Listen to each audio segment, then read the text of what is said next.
como viver o período de espera, como passar pelo período de espera. Eu sou Priscila e eu sou casada, sou mãe de 2 meninos, 2 príncipes que o Senhor nos agraciou, né? E eu sou de Minas e quando nós casamos, nós fomos morar em Porto Velho, né, no estado de Rondônia. E por ali nós permanecemos por 11 anos. E foram 11 anos, gente, de muito aprendizado, de muito amadurecimento. Mas também foram 11 anos difíceis. Foram 11 anos de processos, foram 11 anos de deserto. Foram 11 anos também que nós vemos a todo momento as mãos do Senhor, as promessas do Senhor se cumprindo nas nossas vidas. E como foi passar, né, por esse processo de espera? Nós ali longe, sem conhecer ninguém, longe da família, longe dos pais, longe dos avós, longe de todo mundo que nós crescemos, que nós conhecemos, de amigos, da igreja que nós crescemos. E nós permanecemos ali. Não foi um caminho fácil, não foi, né, um momento de espera fácil. Todos nós passamos por esses momentos de espera, mas nesses momentos Deus nos agracia com um renovo. Muitas vezes nós não aguentamos, muitas vezes nós estamos cansados da caminhada e o Espírito Santo ele vem, ele nos renova, ele nos preenche por completo e nós conseguimos ali vencer mais algumas etapas. E durante esses 11 anos, né, eu tive muitos altos e baixos ali, digo na minha vida espiritual, nesse âmbito, né, cristão. E o Senhor, ele foi me resgatando, o Senhor foi ali me libertando de mim mesma. E o Senhor, ele escreveu uma nova história, eu tive ali um real encontro com Deus. E o Senhor me abençoou grandemente naquele lugar, mas o processo da espera não foi fácil. Quantas vezes eu cheguei ali desesperançosa, eu enviava muito currículo, gente, muito currículo do Danilo. Eu ia atrás de muita profecia, para que eu pudesse escutar aquilo que eu queria ouvir, que era uma porta aberta, né? E eu queria aquela porta, eu queria arrombar aquela porta de todo jeito, mas no fundo eu sabia que não era o tempo do Senhor para as nossas vidas. Então ali eu passei por esses 11 anos de processo entre espera, entre eu querer arrombar a porta e no final até eu entender que era a vontade do Senhor, que era o tempo do Senhor e que não era o meu tempo, que não era a minha vontade, mas porque a vontade dele é boa, perfeita e agradável e ele faz tudo correto, ele faz tudo perfeito. E enquanto eu esperava, eu passava por esses processos. E muitas vezes eu indagava, muitas vezes eu murmurava, muitas vezes eu me vitimizava, né? E eu perguntava a Deus, eu indagava a Deus, por que eu estou aqui neste lugar? Por que o Senhor me castigou de estar aqui neste lugar? E por uns anos eu me via ali como um castigo naquele lugar. Eu odiava aquele lugar. Eu não via aquele lugar como um lugar próspero para mim. Eu não via aquele lugar como um lugar de bênção. E quando a gente vai para esse caminho, que a gente vai para esse caminho de vitimismo e de a gente não vê o que Deus está fazendo e o que Deus já fez, mas a gente só vê, o nosso olhar vai para aquilo que o Senhor não fez ainda nas nossas vidas. E ali eu permaneci por muitos anos sofrendo, porque quando a gente entra nesse lugar de vitimismo e de murmuração, assim como aquele povo no deserto que murmurou 40 anos, né? Eles murmuraram 40 anos no deserto e eles pagaram um preço alto. E a murmuração, o que faz conosco? Nos atrasa, traz as bênçãos do Senhor em nossas vidas. E ali eu passei, né, por esses processos na minha caminhada e de amadurecimento, porque eu casei com 19 anos, né? Hoje eu estou com 33. E eu era muito nova, ainda não tinha filhos. E quando eu cheguei naquele lugar foi um baque muito grande. E eu sempre fui muito apegada à minha família, aos meus pais.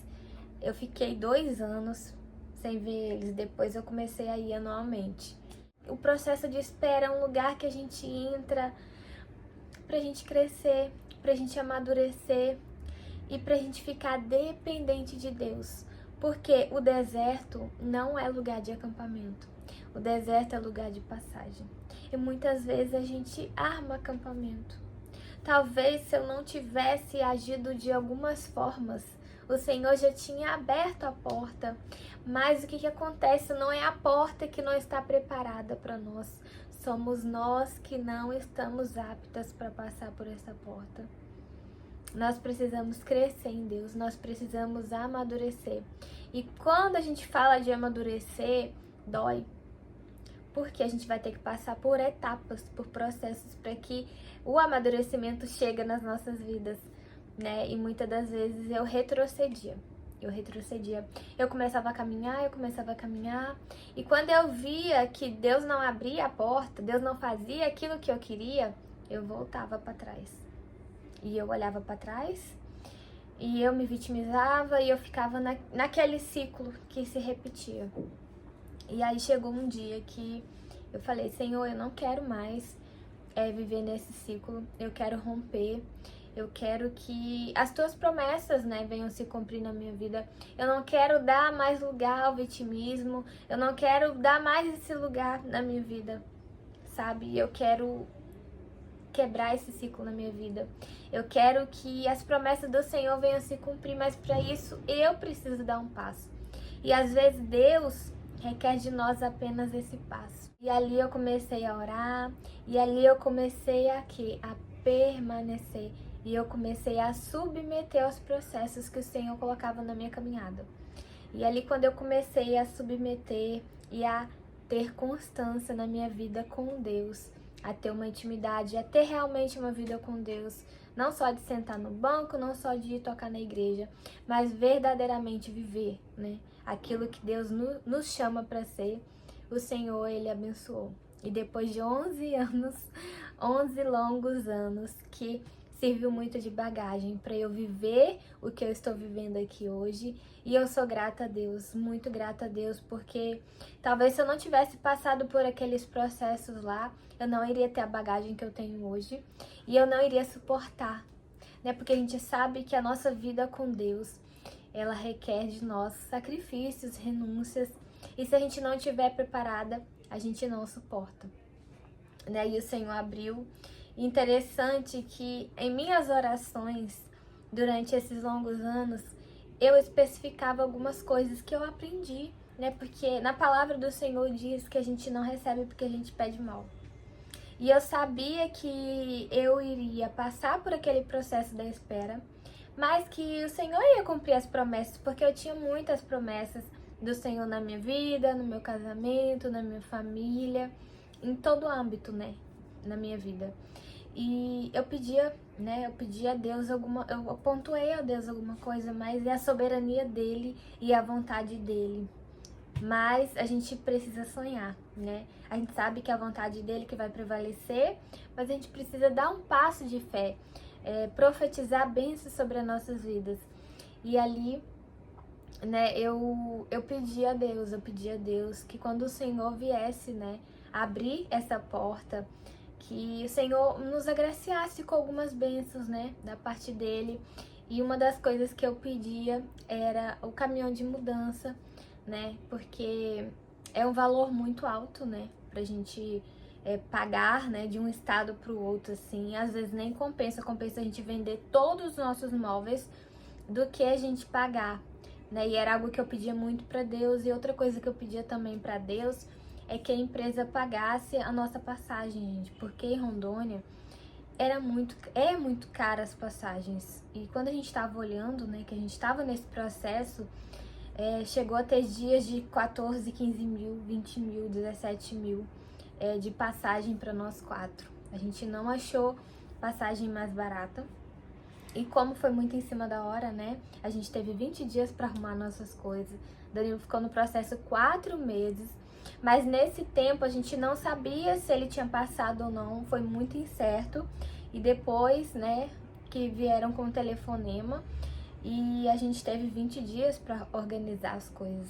Imagina em 20 dias, né, comprar passagem. Quando eu fui olhar, tava 17 mil. E foi algo que a gente pedia para Deus, né? E Deus nos agraciou com essa bênção, né? A empresa pagou a passagem, a empresa pagou a mudança e a empresa também pagou um apartamento pra gente aqui durante 30 dias até a gente, né, achar o nosso, né? Alugar o nosso, comprar o nosso. Enfim, ainda não compramos o nosso, estamos morando de aluguel, né? Mas crendo que o Senhor vai abençoar, o Senhor vai abrir as portas. E aqui nós estamos vivendo várias promessas que o Senhor nos fez no passado, há anos atrás, e o Senhor tem, né, concretizado aqui neste lugar. Vários sonhos meus e vários sonhos do Danilo e das crianças também, né? Porque elas estão incluídas nesse pacote. Então, o que eu tenho para dizer para vocês é que vocês venham permanecer, se submeter ao processo da espera, crendo que tem um tempo determinado do Senhor para que isso termine, né? Para que as promessas dele venham se cumprir na sua vida, na sua casa, na sua família. Eu não sei qual é o seu tempo, quantos anos você está na espera, o que você está esperando, o que você tem pedido, o que você tem almejado, o que você tem chorado aos pés do Senhor. Mas eu digo que vale a pena esperar, vale a pena confiar num Deus que pode todas as coisas. A gente limita muito Deus, a gente põe Deus dentro de caixinhas. O Senhor falou isso comigo. Você me limita muito. Porque não é porque não está acontecendo que o Senhor não vai fazer. É porque não chegou a hora. Então, quando a gente entende esse processo, né, entende que é a vontade dele, é no tempo dele, as coisas vão fluir, né? As bênçãos dele vão chegar nas nossas mãos. Mas para isso precisamos estar preparadas para viver o extraordinário de Deus. E Ele tem algo novo para nossas vidas. Ele tem algo novo para realizar na tua vida, na tua casa. Ele tem uma nova história. Que nós não venhamos permanecer nesse lado de vitimismo, nesse lado da desobediência a Deus, mas que nós venhamos colher os frutos da obediência, ainda que nós não entendamos. Talvez você não esteja entendendo porque eu estou passando isso. Não pergunte por quê, e sim para quê. Isso eu aprendi. Então, hoje, quando acontece alguma situação, qual é o propósito que o Senhor tem por eu estar passando por essa situação? Eu não estou entendendo, Senhor, mas o Senhor sabe. O Senhor entende o porquê. Se o Senhor colocou nessa situação na minha vida, eu creio que o Senhor tem o melhor e eu creio que eu vou aprender algo com isso. Não é fácil, mas a gente vai aprendendo. O Senhor vai nos ensinando com o Espírito Santo, né, ao nosso lado, nos consolando, nos confortando, nos fortalecendo. E tem dias que estamos cansados, tem dias que estamos exaustos, e a gente não tem força nem para levantar. E é nesse dia que a gente clama por socorro e o Senhor nos ouve, o Senhor nos responde, Ele nos agracia com a restauração dele sobre as nossas vidas. Amém? Que Deus abençoe. Eu senti muito, né, de compartilhar esse vídeo com vocês, esse momento de espera. Isso é um pouco do resumo, porque se eu fosse contar eu iria ficar horas aqui, porque eu tenho, né, muitos testemunhos, muitos processos que eu passei durante essa caminhada, durante esses 11 anos em que o Senhor permitiu. Mas é isso que o Senhor colocou no meu coração. Que Deus abençoe a tua vida. Permaneça, porque o Senhor é conosco e Ele vai endireitar todas as coisas. Tudo aquilo que está fora do lugar, tudo aquilo que está retido, Ele vai liberar no tempo dEle, na vontade dEle, porque a vontade dEle é boa, perfeita e agradável. E é isso, que Deus abençoe a tua vida em nome de Jesus.